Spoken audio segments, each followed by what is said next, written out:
আপনি কি এখন লাসা যেতে পারবেন নাকি চংকিং এয়ারপোর্টে ফিরে যাবেন? লিউ তখন কন্ট্রোলারকে বলে, চংকিং এ ফিরে যাওয়া বা লাসা যাওয়া বিপজ্জনক হতে পারে, তাই আমি চ্যাংডু এয়ারপোর্টে জরুরি অবতরণ করতে চাই। কন্ট্রোলার তখন ক্যাপ্টেন লিউকে বলে, আপনি তাহলে প্লেনটিকে 32,100 ফিট থেকে 8,400 ফিট নিচে নামিয়ে নেন, অর্থাৎ 23,700 ফিটে নেমে প্লেনটিকে ডান দিকে ঘুরিয়ে চ্যাংডু সুয়াংলিও ইন্টারন্যাশনাল এয়ারপোর্টে জরুরি অবতরণ করেন।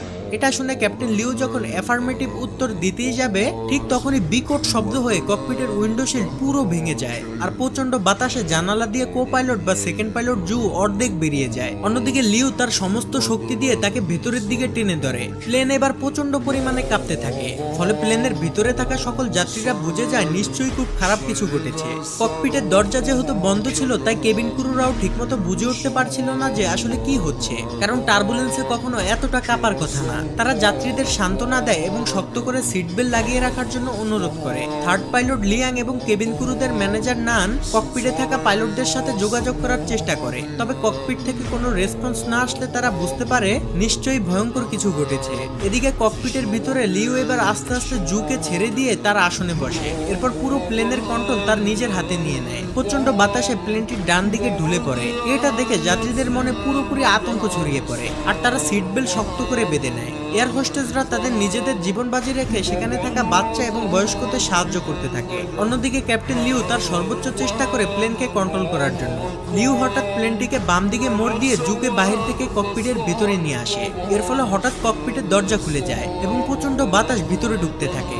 অতিরিক্ত বাতাসের চাপে ভিতরে থাকা সবকিছু ওলট পালট হয়ে যায়। যাত্রীরা ভয়ে চিৎকার চেঁচামেচি করতে থাকে, এমনকি এয়ার হোস্টেসরাও এক একজন সিটকে পড়ে যায়। ঠিক তখনই তাদের সকলের সামনে অক্সিজেন মাস্ক নেমে আসে, আর এয়ার হোস্টেসরা অনেক কষ্ট করে যাত্রীদের অক্সিজেন মাস্ক পরাতে সাহায্য করে। অন্যদিকে চ্যাংডু এয়ারপোর্ট কন্ট্রোলার কন্ট্রোল রুমের ম্যানেজারকে ডেকে বলে, স্যার, সিচুয়ান 8366 বিমানটি নিশ্চয়ই কোনো বিপদে পড়েছে। পাইলট বলেছে তাদের প্লেনের উইন্ডোশিল্ডে ফাটল ধরেছে, তাই আমি প্লেনটিকে 8,000 ফিট নিচে নামিয়ে ডান দিকে ঘুরিয়ে চ্যাংডু সুয়াংলিও ইন্টারন্যাশনাল এয়ারপোর্টে জরুরি অবতরণ করতে বলেছি। কিন্তু প্লেনটি 32,000 ফিট উচ্চতায় প্রচন্ড গতিতে বাম দিকে ঘুরে তিব্বতের দিকে এগিয়ে যাচ্ছে। প্লেনের ভিতরে অক্সিজেনের লেভেলও লো হয়ে যাচ্ছে, এতে তো প্লেন ক্র্যাশ করতে পারে। আমি ক্যাপ্টেনের সাথে যোগাযোগ করার চেষ্টা করছি, কিন্তু ক্যাপ্টেন কোনো রিপ্লাই দিচ্ছে না। প্লেনের সাথে রেডিও কানেকশন বিচ্ছিন্ন হয়ে গিয়েছে, শুধুমাত্র রাডারের সাথে কানেকশন আছে। এটা দেখে কন্ট্রোল রুমের ম্যানেজার সাথে সাথে আশেপাশে সকল এয়ারপোর্টে ইনফরমেশন পাঠিয়ে দেয় এবং মুহূর্তের মধ্যেই সকল এয়ারপোর্টের ফ্লাইট বাতিল করে দেওয়া হয়। প্রতিটি প্লেনের শিডিউল পরিবর্তন করা হয়, টেক অফ করা সকল প্লেনকে হোল্ড করে দেওয়া হয়, এমনকি আকাশে উড়ন্ত সকল প্লেনের রোড চেঞ্জ করে দেওয়া হয়। ইমার্জেন্সি ল্যান্ডিং এর জন্য চ্যাংডু সুয়াংলিও ইন্টারন্যাশনাল এয়ারপোর্টের রানওয়ে খালি করে দেওয়া হয়। সেই সাথে police, fire service, medical team এবং এয়ার ট্রাফিক কন্ট্রোল সহ সকল বাহিনীকে রানওয়ের কাছে অবস্থান নিতে বলা হয়, যাতে যে কোনো খারাপ সিচুয়েশনের মোকাবেলা করতে পারে। এমনকি চায়নার এয়ারফোর্স থেকে প্লেনটিকে সাহায্য করার জন্য 4টি ফাইটার জেট পাঠানো হয় এবং আকাশে অন্যান্য যে সকল প্লেনগুলো রয়েছে সেগুলো থেকে সিচুয়ান 8633 এর সাথে যোগাযোগের চেষ্টা করা হয়, কিন্তু প্লেনটি থেকে কোনো ধরনের রেসপন্স আসে না। যাই হোক, অন্যদিকে ককপিটের দরজা খুলে যাওয়ায় থার্ড ক্যাপ্টেন লিয়াং কোনো মতে ভিতরে প্রবেশ করে ককপিটের দরজা বন্ধ করে দেয়, ফলে প্লেনের ভিতরে বাতাসের চাপ কমে যায়, কিন্তু প্লেন প্রচন্ড ঝাঁকাঝাঁকি করতে থাকে। লিয়াং ককপিটে ঢুকে দেখতে পায় ক্যাপ্টেন লিও ঠান্ডায় প্রচন্ড কাঁপছে, আর অক্সিজেনের অভাবে কোপাইলট জু অজ্ঞান হয়ে যাচ্ছে। লিয়াং তখন ককপিটে থাকা অক্সিজেন মাস্ক বের করে ক্যাপ্টেনদের পরিয়ে দেয় এবং সে নিজেও পরে নেয়। এরপর লিয়াং কন্ট্রোল রুমের সাথে যোগাযোগ করার চেষ্টা করে, কিন্তু সে বুঝে যায় রেডিও কানেকশন বিচ্ছিন্ন হয়ে গিয়েছে। লিয়াং কোনো মতে প্লেনটিকে নিচে নামানোর চেষ্টা করে, কিন্তু তাদের ভাগ্য এতটাই খারাপ ছিল যে তারা যদি প্লেনটিকে নিচে নামায় তাহলে প্লেন ক্র্যাশ হওয়ার সম্ভাবনা রয়েছে, কারণ তাদের প্লেন তখন তিব্বতের উপর দিয়ে যাচ্ছিল। আর আমরা সকলেই জানি তিব্বতে মাউন্ট এভারেস্ট সহ ছোট বড় অনেক হিমালয় রয়েছে, যেখানে কোনো প্লেনকে সর্বোচ্চ 32 থেকে 34,000 ফিট উপর দিয়ে ফ্লাই করতে হয়। এদিকে প্লেনের ভিতরে অক্সিজেন ফুরিয়ে যেতে থাকে, তাই পর্যাপ্ত অক্সিজেন পেতে হলে প্লেনটিকে আরো 3,000 ফিট নিচে নামাতে হবে, কিন্তু হিমালয়ের জন্য সেটা সম্ভব ছিল না। এছাড়া সামনে বিশাল ঝড়ের কারণে কিছুই দেখা যাবে না। এটা যেন ক্যাপ্টেনদের কাছে সুইসাইড করার মতো। একদিকে অক্সিজেনের ঘাটতি, অন্যদিকে প্লেন ক্র্যাশের ভয়, তার উপরে আবার আকাশকে ডেকে রাখা ভয়ানক ঝড়। অন্যদিকে কেবিন ক্রুদের ম্যানেজার নান সকলকে জানিয়ে দেয় তারা ককপিটের প্রেসার হারিয়ে ফেলেছে, তাই সকলকে শক্ত করে সিট বেল্ট পরে থাকার জন্য অনুরোধ করে। এদিকে কন্ট্রোল রুম থেকে প্লেনের সাথে যোগাযোগ করার জন্য চেষ্টা চালিয়ে যেতে থাকে। তারা রেডিওতে বলে প্লেনের সামনে বিশাল হিমালয় রয়েছে, আর সেখানে তাদের আরো 3,000 ফিট নিচে দিয়ে যেতে হবে, নাহলে পর্যাপ্ত অক্সিজেনের অভাবে তারা মারা যেতে পারে। ক্যাপ্টেন লিউ তার সর্বোচ্চ দিয়ে প্লেনকে কন্ট্রোল করার চেষ্টা করে। সে প্লেন প্লেনকে যতটা সম্ভব নিচে দিয়ে চালানোর চেষ্টা করে। এমনকি ককপিটে প্রচন্ড বাতাস এবং বরফের টুকরার কারণে সামনে কি আছে সেটা দেখা অসম্ভব হয়ে পড়ে। অন্যদিকে সোশ্যাল মিডিয়ায় এই খবর ভাইরাল হলে প্লেনের ভিতরে থাকা যাত্রীদের আত্মীয় স্বজনরা এয়ারপোর্টে এসে কান্নাকাটি করতে থাকে। এদিকে প্লেনের মধ্যে থাকা যাত্রীরা তাদের ধৈর্য হারিয়ে ফেলেছে। তাদের মধ্যে একজন প্লেনের কি হয়েছে সেটা দেখার জন্য ককপিটের দিকে যেতে থাকে। এটা দেখে কেবিন ক্রুরা তাকে বাধা দিলে সে একজন এয়ার হোস্টেসকে খাবারের টলি দিয়ে আঘাত করে। তখনই সেখানে কেবিন ক্রুদের ম্যানেজার নান আসে আর বলে, আমরা সকলেই জানি তিব্বতে ছোট বড় কত হিমালয় রয়েছে, আর এখানে প্লেন নিচে নামানো ঝুঁকিপূর্ণ, এতে প্লেন ক্র্যাশ করতে পারে। যাই হোক না কেন আপনাদের পাইলট এবং আমাদের উপর ভরসা রাখতে হবে। এই সকল সিচুয়েশনের জন্য আমাদের সর্বোচ্চ ট্রেনিং দেওয়া হয়েছে। তাই আপনারা যদি এভাবে বিশৃঙ্খল করেন তাহলে আপনারা নিজেদের মৃত্যু নিজেরাই ডেকে আনবেন। নানের কথা শুনে যাত্রীরা কিছুটা শান্ত হলেও তারা প্রচন্ড ভয় পেতে থাকে। এদিকে ককপিটের মধ্যে লিয়াং যতটা সম্ভব লিউকে গরম রাখার চেষ্টা করে, আর লিউ জ্বরের মধ্যে দিয়ে সর্বোচ্চ চেষ্টা করে প্লেনটিকে সামনের দিকে এগিয়ে নিয়ে যেতে থাকে। অন্যদিকে লিউর স্ত্রী তাদের মেয়ের জন্মদিন পালনের জন্য খাবার তৈরি করছিল। তখনই তাকে কেউ একজন ফোন করে লিউর বিপদের কথা জানায়। ফলে সে আতঙ্কিত না হয়ে তার মেয়েকে সান্ত্বনা দিতে থাকে, কারণ তার অগাধ বিশ্বাস তার স্বামী প্লেনটিকে সঠিকভাবে ল্যান্ড করাতে পারবে। এদিকে লিউ প্লেনের ভিতরে আস্তে আস্তে অজ্ঞান হয়ে যেতে থাকে। সে তার চোখের সামনে দেখে তার স্ত্রী আর মেয়েকে নিয়ে সে একসাথে জন্মদিনের কেক কাটছে, কিন্তু তখনই লিয়াং লিউকে জাগিয়ে দেয়। এরপর লিউ দক্ষতার সাথে ওই কালো মেঘের মধ্যে দিয়ে প্লেন চালিয়ে নিয়ে যেতে থাকে। কন্ট্রোল রুমে থাকা সবাই রাডারে দেখতে পায় প্লেনটি ঝড়ের মধ্যে সব থেকে বিপজ্জনক জায়গা দিয়ে যাচ্ছে, যেখান থেকে বেঁচে ফেরা প্রায় অসম্ভব। তারা সকলে যেন নিস্তেজ হয়ে একটি সিনেমা দেখছে। কন্ট্রোল রুমের ম্যানেজার বলে, এখন সবকিছুই পাইলটের হাতে।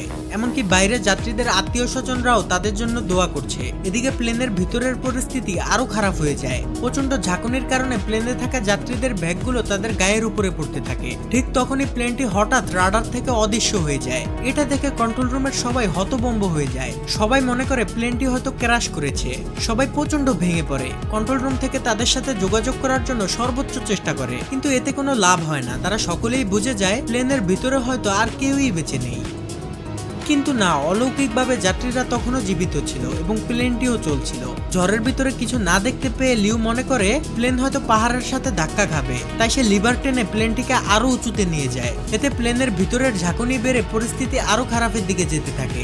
লিউর মাথায় তখন একটা জিনিসই ঘুরছিল যে প্লেনের মধ্যে থাকা 19 জন যাত্রী এবং সে সহ 9 জন ক্রু মেম্বারের জীবন এখন তার হাতে, অর্থাৎ 128 জন মানুষের প্রাণ হাতে নিয়ে লিউ তার সম্পূর্ণ অভিজ্ঞতা দিয়ে প্লেনটিকে কন্ট্রোল করতে থাকে। মৃত্যুকে কাছ থেকে দেখা যাত্রীগুলো এখন তাদের মনের কথা বলতে শুরু করে। অনেকে এই জীবনের শেষ ভিডিও বানায় তাদের প্রিয়জনদের জন্য, আর কিছুক্ষণের মধ্যেই প্লেনটি ঝড় থেকে বের হয়ে আসে।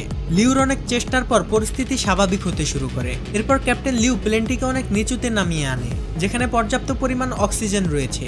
এরপর সকল পাইলটরা ভালোভাবে দেখার জন্য অক্সিজেন মাস্কটি খুলে ফেলে। ঠিক তখনই চ্যাংডু এয়ার কন্ট্রোল সেন্টারের রাডার প্লেনটিকে আবার ডিটেক্ট করে ফেলে। এটা দেখে কন্ট্রোল রুমে থাকা সবাই খুশি হয়ে যায়। তারা যেন বুক ফুলিয়ে শান্তির নিঃশ্বাস নেয়। এমনকি কন্ট্রোল রুমের সাথে প্লেনের রেডিও কানেকশনও ঠিক হয়ে যায়। এমন ভয়ঙ্কর অবস্থা থেকে ফিরে আসা কন্ট্রোল রুমের কেউই যেন কল্পনা করেনি। যাই হোক, রেডিও কানেকশন ঠিক হওয়াতে ক্যাপ্টেন লিউ আবারও কন্ট্রোল রুমের সাথে যোগাযোগ করতে সক্ষম হয়, কিন্তু উইন্ডো শিল্ড ভাঙা থাকার কারণে প্রচন্ড বাতাসে পাইলটদের কথা কন্ট্রোলাররা বুঝতে পারে না। কিন্তু কন্ট্রোল রুমের কথা যেহেতু তারা শুনছিল, তাই কন্ট্রোল রুম থেকে তাদেরকে ইমার্জেন্সি ল্যান্ডিং করতে বলে। সাথে সাথে ক্যাপ্টেন লিউ ল্যান্ডিং গিয়ার চালু করে দেয়। আর এই সিগন্যাল পেয়ে কেবিন ক্রুদের ম্যানেজার নান যাত্রীদেরকে ইমার্জেন্সি ক্র্যাশ ল্যান্ডিং এর জন্য প্রস্তুতি নিতে বলে। অন্যদিকে প্লেন প্রচন্ড গতিতে রানওয়ের দিকে যেতে থাকে, আর এই টান টান উত্তেজনাপূর্ণ ফুটেজ ধারণ করে চ্যাংডুর গণমাধ্যম কর্মীরা। এদিকে প্লেনের ভিতরে যাত্রীরা ইমার্জেন্সি ল্যান্ডিং এর জন্য প্রস্তুতি নিয়ে নেয়। তারা মনে মনে দোয়া প্রার্থনা করতে থাকে। অন্যদিকে fire service, medical team, air traffic control সহ সবাই প্রস্তুত হয়ে যায়। ক্যাপ্টেন লিউ তার কোপাইলট জু আর লিয়াংকে নিয়ে কোনো ধরনের ঝামেলা ছাড়াই মাটি স্পর্শ করে। কিন্তু বিপদ তখনও কাটেনি, কারণ চ্যাংডু এয়ারপোর্টের রানওয়ে ছিল খুবই ছোট আর প্লেনের গতি ছিল অনেক বেশি। ক্যাপ্টেন লিউ ইঞ্জিনের থ্রাস্ট কমানোর জন্য লিভার টান দিলে দেখে ইঞ্জিন স্লো করার লিভারটি লক হয়ে গিয়েছে। তাই প্লেন প্রচন্ড গতি নিয়ে সামনের দিকে এগিয়ে যেতে থাকে। এটা দেখে সেকেন্ড পাইলট জু লেগ ব্রেক দিয়ে প্লেনটিকে থামানোর চেষ্টা করে, কিন্তু অতিরিক্ত ব্রেকের প্রেসারে প্লেনের একটি চাকা ফেটে যায়। এটা দেখে কন্ট্রোল রুমের সবাই ভয় পেয়ে যায়। জু তার সর্বোচ্চ শক্তি দিয়ে লেগ ব্রেক চেপে ধরে, কিন্তু এতে খুব বেশি একটা কাজ হচ্ছিল না। এদিকে রানওয়ে প্রায় শেষ হতে চলেছে, তাই ক্যাপ্টেন লিউ, জু আর লিয়াং মিলে তাদের সর্বোচ্চ শক্তি দিয়ে ইঞ্জিন স্লো করার লিভারটি টেনে ধরে। এরপর তারা বহু কষ্টে রানওয়ের একদম শেষ মাথায় গিয়ে প্লেনটিকে থামাতে সক্ষম হয়। এটা দেখে কন্ট্রোল রুমের সবাই খুশি হয়ে যায়। এমন অসম্ভবকে সম্ভব হতে দেখে তাদের চোখে পানি চলে আসে, আর গণমাধ্যম কর্মীরা তো খুশিতে লাফাতে থাকে। এদিকে মৃত্যুর মুখ থেকে ফিরে আসা যাত্রীরা তো খুশিতে কেঁদে ফেলে। তারা চিৎকার করে এই আনন্দ একজন অন্যজনের সাথে ভাগাভাগি করে নেয়। এরপর ক্যাপ্টেন লিউ মাইক নিয়ে সকল যাত্রীদের উদ্দেশ্যে ক্ষমা চায় এবং খুব হৃদয় বিতারক কিছু কথা বলে, যা শুনে যাত্রীরা সহ কেবিন ক্রুদের চোখে পানি চলে আসে। সেখানে মেডিকেল টিম সহ সকল বাহিনীরা চলে আসলে প্লেনের গেট খুলে দেওয়া হয়। এরপর যাত্রীরা এক এক করে বাইরে আসতে থাকে। কেবিন ক্রুরাও এমন ভয়ঙ্কর সিচুয়েশনের জন্য যাত্রীদের কাছে ক্ষমা চায়। যাত্রীরাও তাদের ভুলের জন্য কেবিন ক্রুদের কাছে মাপ চায়। এরপর যাত্রীরা প্রচন্ড আনন্দ নিয়ে নিচে নামতে থাকে। কেবিন ক্রুদের মধ্যে 3 জন বেশি অসুস্থ হয়ে যাওয়ায় তাদের অ্যাম্বুলেন্সে করে নিয়ে যাওয়া হয়। অন্যদিকে ককপিটের মধ্যে ক্যাপ্টেন লিউ, জু আর লিয়াং নিজেদের সাহসিকতার সেলিব্রেশন করে। এরপর তারাও প্লেন থেকে বের হওয়ার প্রস্তুতি নেয়, কিন্তু ক্যাপ্টেন লিউ প্লেনের ভিতরের পরিস্থিতি দেখতে যায়। এদিকে যাত্রীরা নিচে নেমে তাদের জীবন বাঁচানোর জন্য ক্যাপ্টেন লিউকে ধন্যবাদ জানাতে চায়। তখন কেবিন ক্রুদের ম্যানেজার নান প্লেনের ভিতরে এসে দেখে ক্যাপ্টেন চুপ করে দাঁড়িয়ে আছে। সে ক্যাপ্টেনের কাছে গেলে ক্যাপ্টেন তার সাহসিকতার জন্য তাকেও ধন্যবাদ জানায়।